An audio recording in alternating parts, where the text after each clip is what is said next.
Hello friends and students, welcome back to spotlight Marathi 2.0 मध्ये मी चंचल आपणा सर्वांचं स्वागत करत आहे। मराठी व्याकरणाच्या उन्हाळी सुट्ट्यांमध्ये आपण जे basic to advance course complete करत आहोत मराठी व्याकरणाचा, त्यामध्ये या अगोदरच्या व्हिडिओमध्ये आपण गुणस्वर कसे तयार होतात हे बघितलं होतं आणि गुणस्वरापासून नवीन स्वर कसा तयार होतो हेही आपण बघितलं आणि त्यामध्ये त्या गुणस्वराचा संधीमध्ये कसा उपयोग होतो हेही आपण बघितलं। तो व्हिडिओ तुम्ही जर पाहिला नसेल तर नक्की पहा।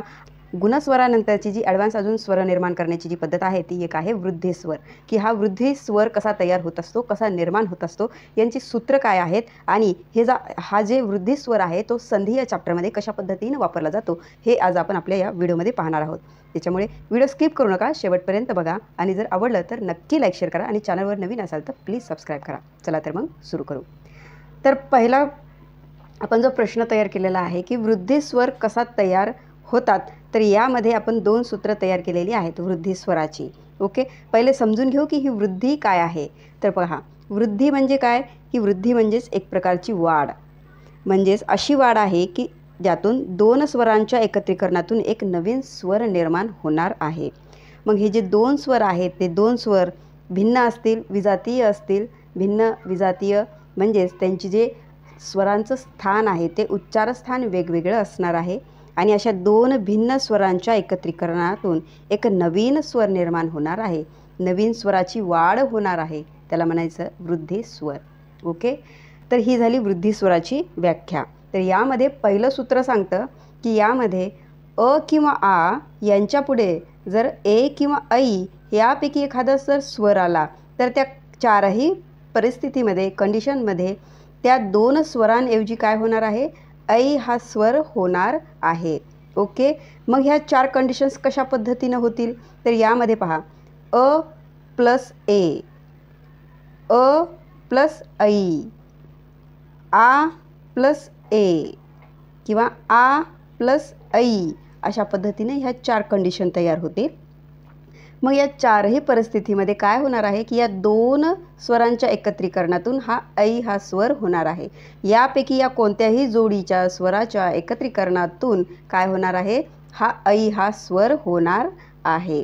ओके, हे आपण बघणार आहोत। त्याचा उपयोग कशा पद्धतीने एका संधीच्या किंवा दोन शब्दांना जोडण्यासाठी कसा हा वर्ण काम करतो हे आपण पाहणारच आहोत, त्याच्यामुळे स्किप करू नका। ओके, नेक्स्ट सूत्र आहे अ किंवा आ या स्वरांपुढे ओ किंवा औ यापैकी एखादा जर स्वर आला तर त्या चारही परिस्थितीमध्ये काय होणार आहे, त्यांचं औ हे स्वर होणार आहे। ओके, मग हे जे चार कंडिशन्स आहेत ह्या कोणत्या आहेत, तर अ प्लस ओ, अ प्लस औ, आ प्लस ओ किंवा आ प्लस औ यापैकी ज्या चार परिस्थिती येतील या चारही परिस्थितीत त्यांच्या दोन्ही वर्णांपैकी त्या दोन्ही वर्णांच्या एकत्रीकरणातून काय होणार आहे, औ हा स्वर निर्माण होणार आहे। म्हणजेच आपल्याला असं म्हणता येईल की ह्या औमध्ये या ऐमध्ये या स्वरांचं एकत्रीकरण आपल्याला पाहायला मिळतं। ओके, मग यांचा उपयोग एका संधीमध्ये कशा पद्धतीने होतो ते आता आपण बघू। ओके, आय होप तुम्हाला उदाहरणं क्लिअर दिसत आहेत अशी मी आशा करते। तर आपण ह्या पहिल्या सूत्राचे जे नियम आहेत ते कंडिशन्स आपण इथे लिहिल्या। ओके, तर पहिली जी परिस्थिती आहे अ प्लस ए याची परिस्थिती आहे, त्याचं उदाहरण बघू। क्षण प्लस एक हा एक उदाहरण आहे। तर यामध्ये लक्षात घ्या, पहिल्या शब्द क्षण प्लस एक हा एक विग्रह आहे। आता याची संधी कशी करायची, तर पहिल्या शब्दातील शेवटचा वर्ण इथे काय आहे, अ हा स्वर आहे। ओके, इथे अ हा स्वर आहे। दुसऱ्या शब्दातील पहिला वर्ण इथे काय आहे, ए हा स्वर आहे। आपण इथे ए घेतला तर हे काय झालं, अ प्लस ए या दोघांच्या एकत्रीकरणातून काय होणार आहे, ऐ हा स्वर होणार आहे। आता इथे एक गोष्ट लक्षात घ्या, आपण इथून अ स्वर बाहेर काढला तर इथे काय झालं, इथे हलंत न राहिलं।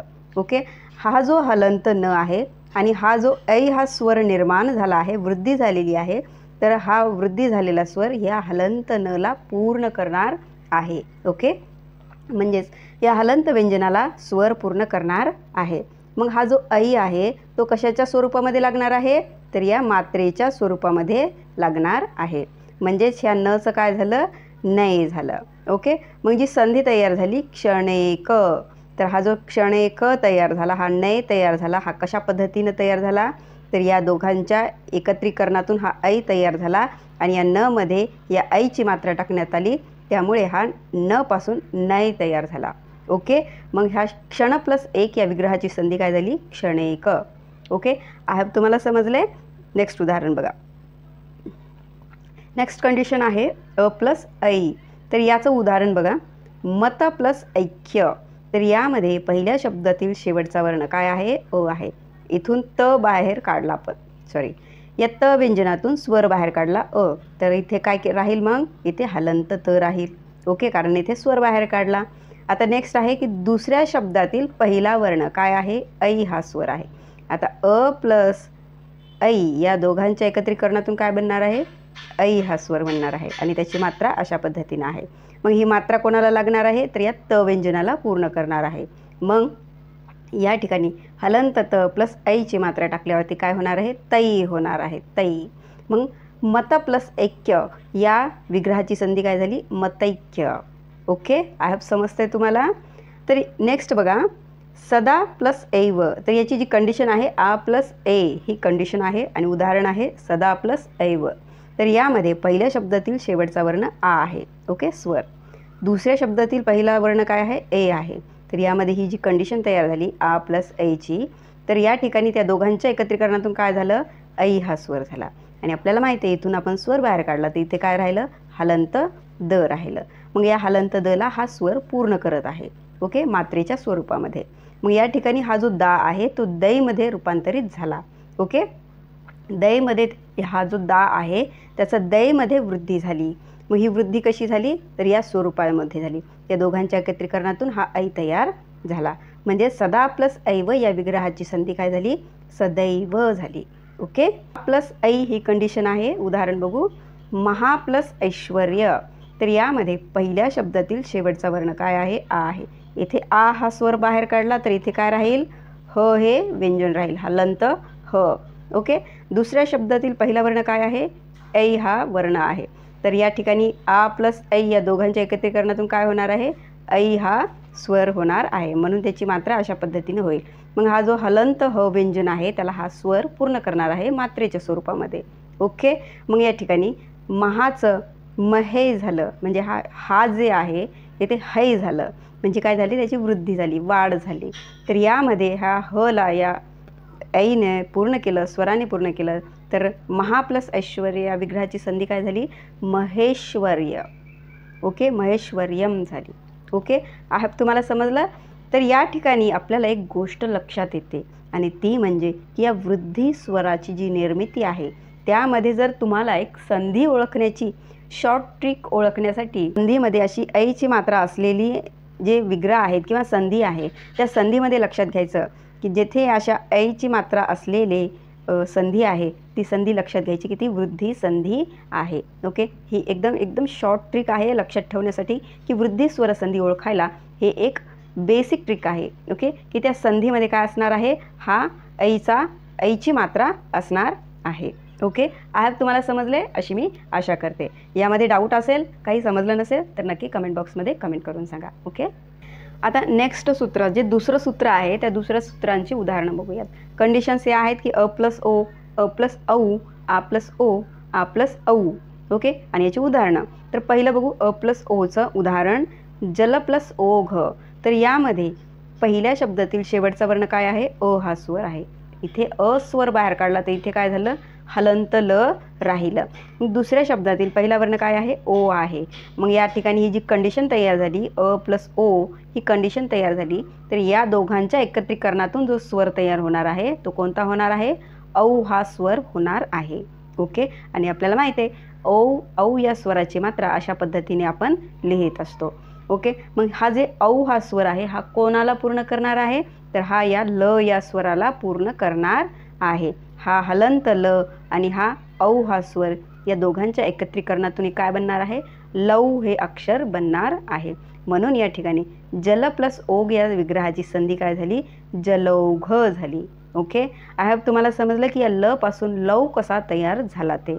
ओके, नेक्स्ट कंडिशन आहे अ प्लस ओ. ओके, उदाहरण आहे वृक्ष प्लस औदार्य. तर यामध्ये पहिल्या शब्दातील शेवटचा वर्ण अ आहे. इथे अ हा स्वर आहे. तर या ठिकाणी काय झालं? मग हलंत क्ष राहिलं. ओके, दुसऱ्या शब्दातील पहिला वर्ण काय राहिला, येथे औ हा स्वर आहे. ओके, या ठिकाणी अ प्लस औ ही कंडिशन तयार झाली. ओके, आणि आपल्याला माहिती आहे अ प्लस औ या दोघांच्या एकत्रीकरणातून काय बनणार आहे, औ हा स्वर तयार होणार आहे आणि त्याची मात्रा अशा पद्धतीने तयार होणार आहे. मग हा जो स्वर आहे या क्षला पूर्ण करेल. हा हलंत क्ष व्यंजन याला औ हा स्वर पूर्ण करणार आहे. मग या ठिकाणी जी संधी तयार होईल वृक्षोदार्य. ओके, या वृक्ष प्लस औदार्य या विग्रहाची संधी कशी झाली, वृक्षोदार्य. संधी कोणात झाली, या ठिकाणी जे वर्ण आहे त्यांच्या एकत्रीकरणातून जी वृद्धी झाली, वाढ असलेला वर्ण तयार झाला, त्या वर्णाने त्या स्वराने त्या व्यंजनाला पूर्ण केलं आणि ती मात्रेच्या स्वरूपामध्ये तिथे लागलं. ओके, बाकीचे जे शब्द आहेत जशास तशी अक्षरं ती जोडण्यात आलेली आहेत. ओके, नेक्स्ट कंडिशन आहे आ प्लस ओ. तर यामध्ये याचं उदाहरण बघा, गंगा प्लस ओघ. तर यामध्ये पहिल्या शब्दातील शेवटचा वर्ण इथे काय आहे, आ आहे. इथे आ हा स्वर बाहेर काढला तर इथे काय राहिलं मग, हलंत ग. ओके, दुसऱ्या शब्दातील पहिला वर्ण आहे ओ. मग या ठिकाणी आ प्लस ओ या दोघांच्या एकत्रीकरणातून स्वर तयार झाला औ. हा स्वर कोणाला पूर्ण करणार आहे, या हलंत ग ला पूर्ण करणार आहे. म्हणजेच याचं काय होणार, गौ असं होणार आहे. ओके, मग गंगा प्लस ओघ या विग्रहाची संधी काय झाली, गंगोघ झाली. ओके, आहे तुम्हाला समजत आहे अशी मी आशा करते आणि आवडतही आहे अशी मी आशा करते. जर तुम्हाला आवडत असेल तर नक्की लाईक शेअर करा. ओके, नेक्स्ट उदाहरण आहे आ प्लस औ. तर यामध्ये याचं उदाहरण आहे क्षमा प्लस औतिथ्य. तर यामध्ये पहिल्या शब्दातील शेवटचा वर्ण आ आहे. इथे आ हा स्वर आहे. ओके, बाहेर काढला आपण आ हा स्वर. तर नेक्स्ट आहे इथे काय राहिलं मग, हलंत म राहिलं. स्वर बाहेर काढला तर इथे काय राहिलं, हलंत व्यंजन राहिलं. ओके, दुसरं बघा, दुसऱ्या शब्दातील पहिला वर्ण येथे काय आहे, औ हा स्वर आहे. हा स्वर आपण इथे घेतला. ओके, कंडिशन काय झाली, आ प्लस औ ही कंडिशन इथे तयार झाली. आपल्याला माहिती आहे वृद्धी स्वरामध्ये आ प्लस औ या कंडिशनमध्ये औ हा स्वर होणार आहे, दीर्घ स्वर होणार आहे आणि त्याची मात्रा अशा पद्धतीनं. मग हा जो स्वर तयार झालेला आहे तो कोणाला पूर्ण करणार आहे, तर या हलंत व्यंजनाला पूर्ण करणार आहे. मग या म प्लस औ, हलंत म प्लस औचं काय होणार आहे, मऊ होणार आहे. ओके, मग क्षमा प्लस औतिथ्य या विग्रहाची संधी काय झाली, क्षमौतिथ्य झाली. ओके, हा क्ष जशास तसा घेतला. जर हलंत म ला स्वराने पूर्ण केलं, त्याचं स्वरूप जशास तसं लिहिलं मऊ, आणि नेक्स्ट जो दुसरा शब्द आहे तो जशास तसा तिथे जोडून टाकला तिथ्य. ओके, क्षमोतिथ्य. तर अशा पद्धतीनं हा वृद्धी स्वर तयार होतो आणि त्याचं वाक्य एका संधीमध्ये अशा पद्धतीने त्याचा उपयोग केला जातो. म्हणजेच आपल्याला असं म्हणता येईल की या ठिकाणी एक टीप तयार होते. मग हे जे आ, ऐ, ओ हे जे वर्ण आहेत हे वृद्धी वर्ण आहेत, वाढ झालेले वर्ण आहेत.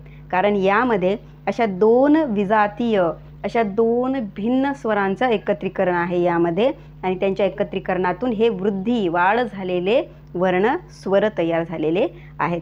म्हणून याला वृद्धी स्वर असे म्हणतात. ओके, आपण बेसिक कन्सेप्ट बघितली की वृद्धी म्हणजे काय, वृद्धी म्हणजे वाढ असती आणि याचे हे वृद्धी संधीचं हे एकदम बेसिक पॉईंट्स आहेत जे की तुमच्या लक्षात येऊन जातील. आणि आपल्या लक्षात आलं की वृद्धी स्वर काय असतो, त्याची संकल्पना काय असते की फास्ट ट्रॅकमध्ये सांगते की दोन स्वरांच्या एकत्रीकरणातून नवीन स्वर निर्माण होतो किंवा नवीन वर्णाची वाढ होते, त्याला वृद्धी स्वर असे म्हणतात.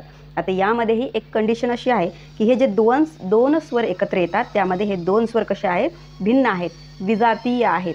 मग असे विजातीय म्हणजे काय, त्या दोन्ही स्वरांचं जे उच्चारस्थान आहे ते वेगवेगळ्या स्थानी आहे, म्हणून ते एक विजातीय भिन्न उच्चारस्थान असलेले दोन स्वर आहेत ज्यांच्या एकत्रीकरणातून नवीन स्वर निर्माण होणार आहे, त्याला म्हणायचं वृद्धी स्वर. ओके, हे एकदम बेसिक कन्सेप्ट्स आहेत, पॉईंट्स आहेत जे की आपल्याला संधी स्वरामध्ये जे आपल्याला स्वरसंधीमध्ये काम येत असतात, आपल्याला मदत करत असतात.